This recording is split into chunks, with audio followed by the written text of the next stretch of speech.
Doris was shattered due to everything that had happened between her husband Ade and her housemaid Agnes.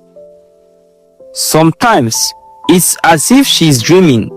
She could not believe that the man she had loved with all her life could betray her and cheat on her with the same maid she hired with her own hard-earned money. Sometimes she wishes the earth could open and swallow her.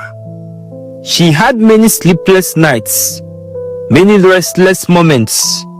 Her heartbreak was too obvious that everyone at her office noticed the pain she passed through daily.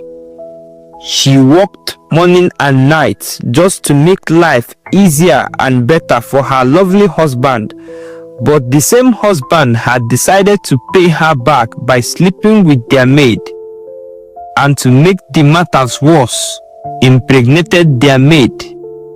It took so many months of endless tears before Doris recovered from the heartbreak, though she will never forget what Ade had done. It was even more painful to her that Ade has no single remorse. He even chose the maid over her, his own legitimate wedded wife. But moreover, she decided to move on with her life, hoping that one day her own man will come. A man who will love and respect her, value her. Ade does not deserve her. Meanwhile, Ade and Agnes continued their love affair, but this time, they no longer have to do it in secret. There is nothing to hide anymore. It's obvious now. Ade was happy he is going to have a child. Finally, at least after so many years with Doris, who refused to have a child the first few years of their marriage due to her commitment to her job. On the other hand, Agnes was very happy. She's no longer just a mere house help, but now she's a big madam of her own. The same house where she used to live as a house help is now all hers. She was proud of herself. She was so happy that she now has Ade all to herself. She no longer has to dress like a maid anymore. She now dresses like a big madam. From a village girl to a city housewife. Even her mother in the village was so proud of her achievements, but her poor father was against it. He often complained, "How do you both derive joy in chasing another woman out of her own home just because of greed?" Agnes and her mother does not care about what her father has to say. They often mocks him and reminds him that it was due to his poor mentality and his soft mindset. That's why he ended up just to be a village farmer, a local champion. When Mr. Ade came to Agnes's village to seek for her hand in marriage, he came with lots of gifts and food items. Agnes's mother was so happy to have her new in-law bring such expensive gifts. But in the other hand, Agnes's father rejected everything. He was a noble man, a man of honor. "Mr. Ade, I am an elder. Our people said an elder does not sit at home and watch the tattered she-goats deliver. Ndị be anyị si na okenye ada nọ n'ụlọ ewu amụọ n'ogbere. You had a wife, according to what I heard. She was the one that hired my daughter to be your house help. How can you drive away your wife who did nothing bad to you? Then you came here asking for my own daughter's hand in marriage. I cannot support such evil. The child that my daughter is carrying for you is an abomination in my tradition. So therefore, you cannot marry my daughter. I can't give my blessing." Ade tried to persuade Agnes's father, "But sir, I love your daughter. Doris, my ex-wife, was a banker. She loves her job more than me. She never have time for me. She's always busy at work. It's your daughter Agnes who took care of me, cook for me, wash my clothes, cleaned my home and now has my baby that Doris could not give me for the past 5 years. So, she does more of a wife duty for me more than Doris, Ade said. My daughter did not take care of you. She was only doing her job. She was paid to cook, to clean, and to wash. And she was paid by the same woman, the same wife of yours that you drove away. Where is your conscience to betray such a wonderful woman? I will never support such a marriage. Whatever you and Agnes are doing, my hands are clean. My hands are not there. May the God Almighty and the gods of our land hear my voice. I wash my hands and that's final. Agnes's father refused to support Ade and Agnes's union. Therefore, their marriage was not blessed. But Agnes's mother told Ade not to mind her husband. She instructed her to go on with the marriage. She told Agnes never to leave Ade except if she likes poverty. This is how Ade married Agnes for free. It was never legal, but they lived as husband and wife. Ade and Agnes had been living together for over a year now. Though they were never legally married, they acted like husband and wife. Agnes had given birth to a baby boy, whom Ade had accepted as his own. At first, everything seemed perfect. Ade was proud to be a father, and despite how things had ended with Doris, he tried to convince himself that he had made the right choice. But as time went on, the illusion of happiness began to crumble. Agnes had changed. She was no longer the sweet, obedient maid who once catered to Ade's every need. She no longer cooked for him, no longer made the house look tidy, and certainly no longer respects him. Agnes, can you at least prepare something for dinner? Ade asked one evening as he returned home from work, exhausted. Agnes, lounging on the couch in a silk robe, barely glanced at him. I'm not your maid, Ade. If you're hungry, cook something yourself. Ade clenched his jaw. I worked all day to provide for this family, and you can't even make a simple meal? She rolled her eyes. You knew I wasn't a chef when you made me your woman. If you don't like it, hire another maid.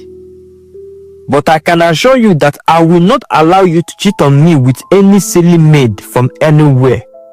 If you mess with me, I will mess you up. Ade was stunned. Was this the same woman he had betrayed his wife for? He swallowed his anger and went to the kitchen.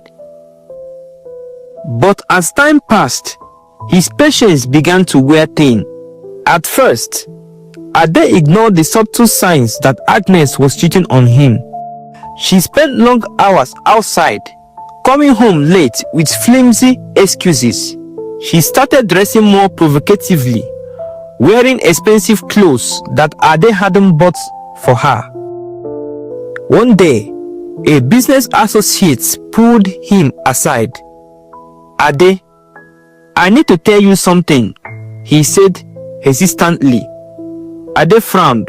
What is it? The man glanced around before speaking. Please don't be offended, but as my friend, I think I should tell you this. You are not just a business partner to me, but you are also a friend. So therefore, it will be so bad if I see something going wrong in your life and I keep mute. Your woman, she was seen coming out of a hotel with another man. Ade's heart stopped. He forced a chuckle. That's impossible. Agnes wouldn't do that. The man sighed. Believe what you want, but be careful. People are talking. Ade could not believe this. When he got home, Ade confronted Agnes that night. Where were you today? He asked, watching her reaction closely. She acted a blow. At the market, of course. Why? I heard otherwise, Ade pressed. Someone saw you at a hotel. Agnes coughed. Oh, so now you believe rumors? Maybe you should have stayed with your precious Doris if you wanted a perfect wife. Agnes said and zoomed off. That comment cut deep. Ade wanted to believe her, but deep down, doubts had started to creep in. As time goes on, Ade's business began to decline. The stress of managing his relationship with Agnes and raising a child while dealing with financial struggles weighed heavily on him. One day, he realized he could no longer afford their luxury apartments. He decided to talk with his wife, Agnes. Agnes, we have to move, he told her. I can't pay the rent anymore. Agnes stared at him in disgust. Move to where? A smaller apartment, of course. We need to cut costs. We must cut our coats according to our size. Agnes folded her arms. I didn't leave being a maid to go live in poverty, Ade. That's your problem, not mine. Ade sighed in frustration. Don't you see? I did everything for you, and now we have to survive together. She smirked. I never asked you to ruin your marriage for me. That was your choice, not mine. Those words stung.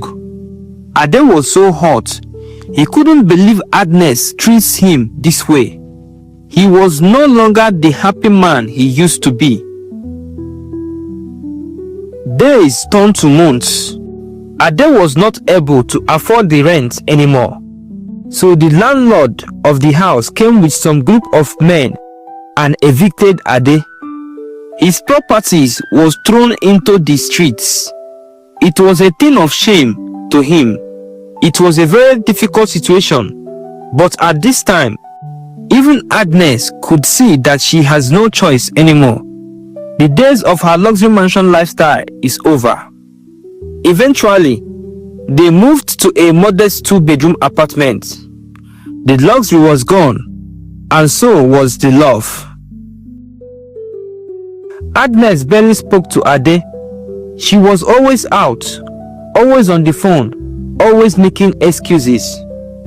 And then, one fateful day, the truth finally surfaced. Ade was outside washing his son's clothes when a stranger approached him. Excuse me, the man said. Ade looked up, irritated.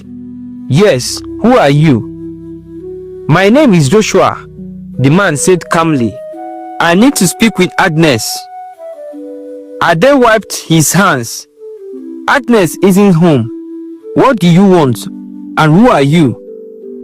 Joshua hesitated, then said, I came to see my son. Ade blinked. Your what? Is your son missing? How is that my business, even if your son is missing? Does here look like a police station where you go and look for missing kids? I mean my son, the boy Agnes has been raising as yours. I'm his real father. Ade felt his blood run cold. That's a lie. I'm the father. The boy looks like me. Joshua sighed. No, you are not. I was with Agnes before you. She told me she was pregnant, but when I told her I wasn't ready, she cut me off. I only just found out she pinned the child on you.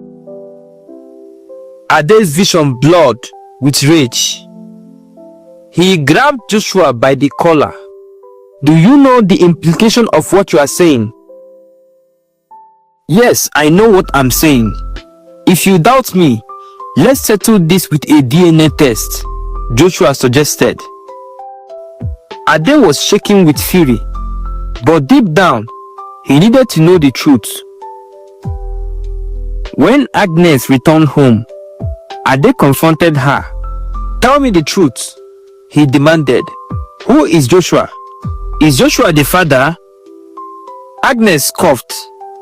Don't be ridiculous, Ade. I don't know what you're talking about. Then let's do a DNA test. Agnes's face paled. I won't do it. Are you doubting my faithfulness? At first, Ade believed Agnes, but Joshua kept on pressuring. They must do a DNA test. He wants his son back. After intense pressure, Agnes finally agreed to the DNA test. A week later, the results came back. Then, the unimaginable happened. Joshua was not the father of the child. Ade was not the father of the child. The both men were confused. If I'm not the father of the child, and Joshua is not the father of the child, then who is? Ade asked Agnes. Agnes refused to speak, but after more pressure, she finally broke down. It's the gatekeeper, the gate man, she whispered. The room fell into dead silence. Ade's face turned red with fury. The gate man? Agnes sobbed. I was lonely before you, before Joshua. It just happened. Ade felt like the air had been sucked from his lungs. You made me betray my wife. You made me believe I was a father. And all this time, it was the gate man's child. Agnes sobbed harder. I never meant to hurt you, Ade. But Ade had heard enough. Get out of my house, he said coldly. Ade packed everything that belonged to Agnes and pushed her out of his house. Agnes left with her child. For the first time in years, Ade was truly alone. And in that loneliness, only one thought filled his mind. Doris. Ade hesitated before dialing the number. After several rings, Doris picked up. Hello. Ade's heart pounded. Babe, can we talk? Then Doris laughed. A cold, distant laugh. Babe? Oh, now I'm babe. What about your wife?